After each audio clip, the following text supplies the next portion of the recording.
To me, there were two big things in the 80s politically that stood out. The first one was in 1984 with the re-election campaign of Ronald Reagan. I was basically, I didn't know much, I didn't pay attention, I was 16 or whatever. And so seeing my friends wearing shirts that said "Riff Reagan," I didn't understand what that meant. And it turns out, obviously that they were anti-Reagan folks and were in favor of Mondale. And in my opinion, it was a good thing that they were wrong, but that's an opinion. And so, and then the next thing that really stands out in my mind was the Iran-Contra hearings, and it was the first time I had really seen that level of political exposure to anything. The trials were on TV every day, and I remember having a conversation with someone my freshman year in college saying that it was time for me to grow up because my girlfriend at the time didn't care about the Iran-Contra hearings. She was just mad that it was interrupting General Hospital. And so that was my big wake-up moment. It was that sometimes politics can be more important than General Hospital. Of course, maybe I'd like to go back to watching General Hospital now, but that's another story. Technology in the 80s was pretty limited. At the time, anytime we wanted to see our teachers wanted to show us a movie, they had to show it on a reel-to-reel player, and all the movies had to be returned to the library by Wednesday because they had to take them from my town of Shelton to Olympia so that they could, because that was the closest library with videos. Then we started to see these things, and everybody thought they were great. It was, video cassette recorders.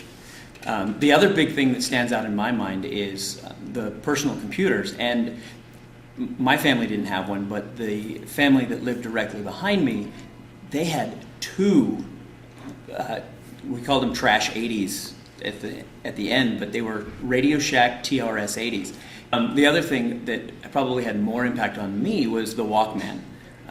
And the ability to have a handheld music device that you could carry with you, and it would go through batteries about once a day. But I remember being on the ski bus and everybody had their own Walkman, and everybody's trying to sing along and everybody's too loud and nobody knew how to communicate with headphones on, and so not much else has changed in that regard. It's just the size of the player has changed.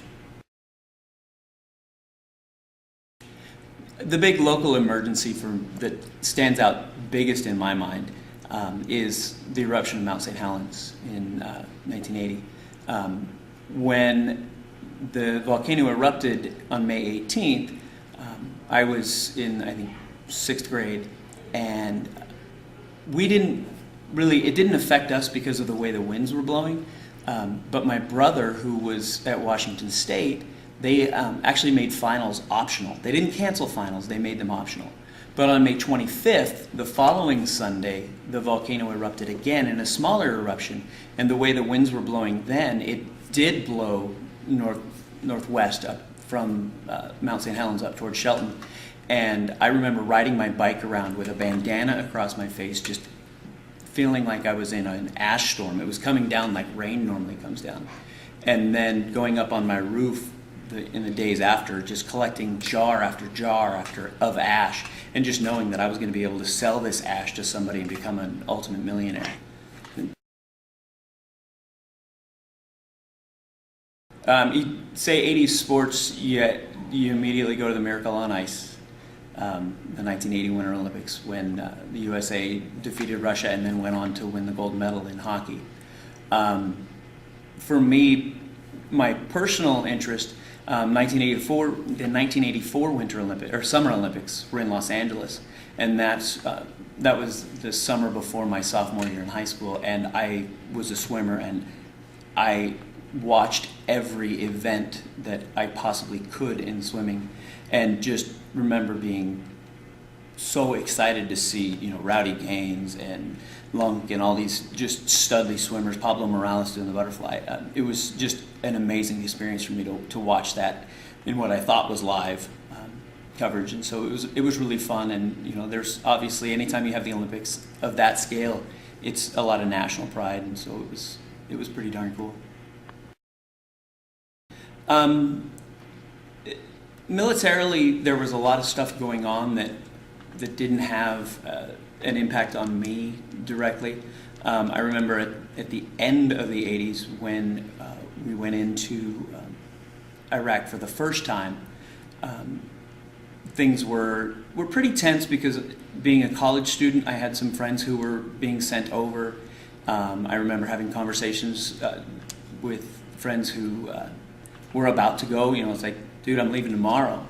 And so there was a lot of fear there. And then I think it was actually 90 when the ground attack started. So it's barely the 80s, but I'll still count it. I